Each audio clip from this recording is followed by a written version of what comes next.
Shalom saudara yang dikasihi Tuhan Yesus Kristus. Selamat pagi, salam sejahtera buat saudara semua dimanapun saudara berada. Damai dan sukacita oleh Roh Kudus melimpah senantiasa dalam hati dan kehidupan saudara semua.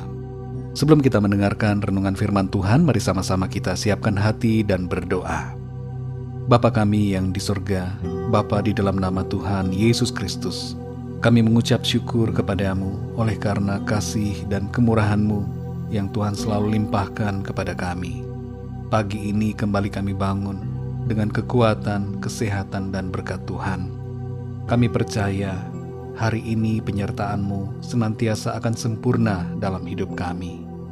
Di waktu yang indah ini Tuhan, kami mau mendengarkan kebenaran firman-Mu. Berbicaralah kepada setiap kami ya Tuhan. Berikan kami pengertian untuk dapat memahami akan kehendak-Mu. Terima kasih Tuhan. Dalam nama Tuhan Yesus kami berdoa. Haleluya. Amin. Saudara yang dikasihi Tuhan, ayat renungan kita pada saat ini terdapat dalam 2 Korintus 7 ayat yang pertama. Tertulis demikian.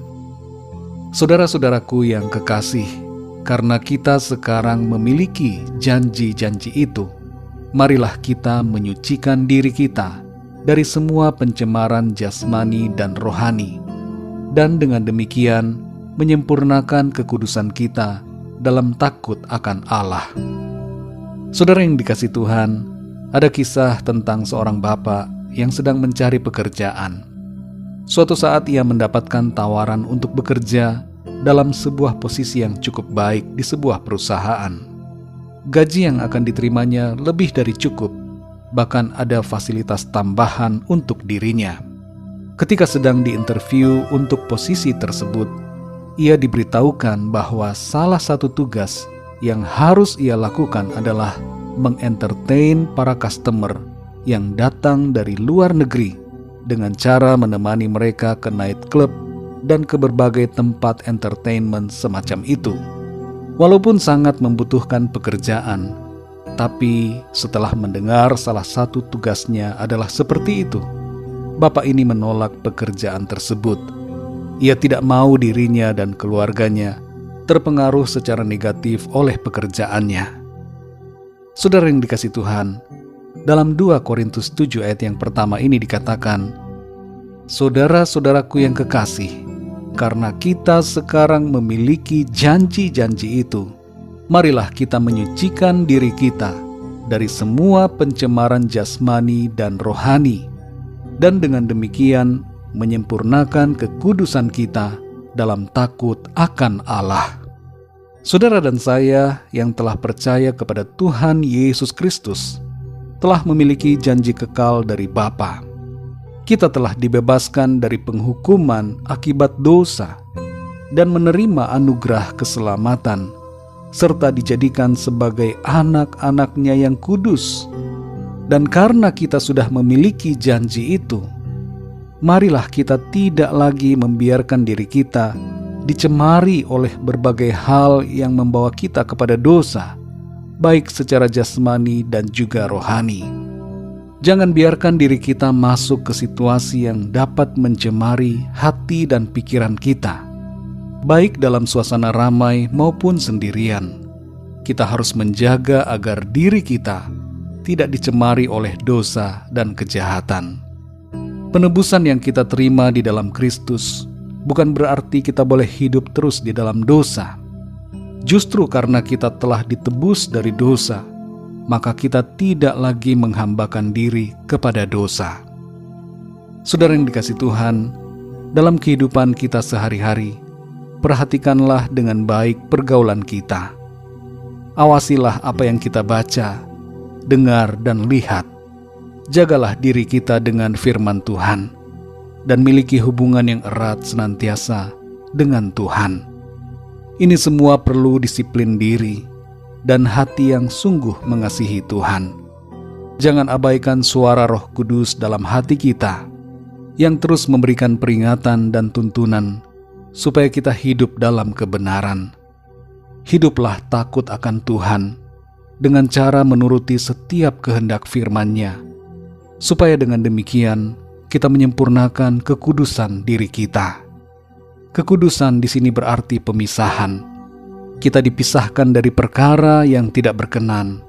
Kita dipisahkan dari dunia dan dijadikan sebagai alat yang mulia di tangan Tuhan.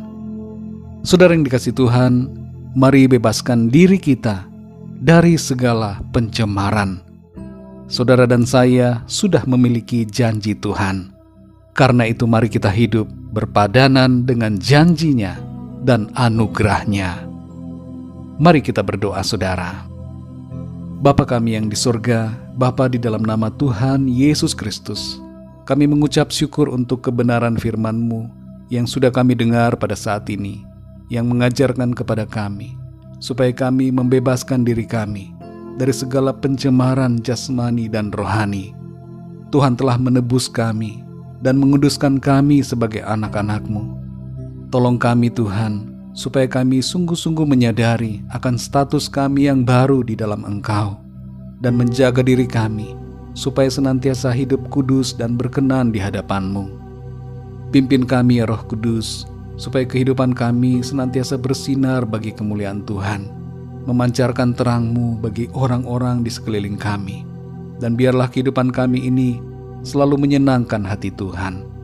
Terima kasih Tuhan, terangi terus hati dan pikiran kami dengan kebenaran firman-Mu. Di sepanjang hari ini ya Tuhan, kami mohon pimpinan dan penyertaan-Mu dalam segala aktivitas kami, dalam studi, dalam pekerjaan, dalam pelayanan, dan dalam segala aktivitas kami. Biarlah tangan-Mu Tuhan menyertai kami senantiasa. Terima kasih ya Tuhan, kami bersyukur dan serahkan semua ke dalam tangan kasih-Mu. Kami berdoa untuk setiap dari kami yang sedang mengalami masalah dan pergumulan sakit penyakit, agar Tuhan Engkau menjamah, memberikan kekuatan, kesembuhan, kesehatan, pemulihan, serta jalan keluar bagi setiap kami. Terima kasih Tuhan, Engkau yang lebih mengerti dan lebih tahu apa yang terbaik buat kami. Terpujilah nama-Mu ya Bapa. Berkat dan damai sejahtera serta kasih karunia kami terima dari Tuhan dengan berlimpah-limpah. Dalam nama Tuhan Yesus Kristus, Tuhan dan Juru Selamat kami berdoa dan mengucap syukur. Haleluya, amin. Puji Tuhan, saudara yang dikasihi Tuhan, saya percaya firman Tuhan menjadi berkat dan kekuatan buat saudara semua, dan Roh Kudus akan menolong saudara untuk lebih lagi memahami kebenaran firman Tuhan. Tuhan Yesus memberkati saudara semua. Selamat beraktivitas dan sampai jumpa dalam renungan yang berikutnya. Haleluya.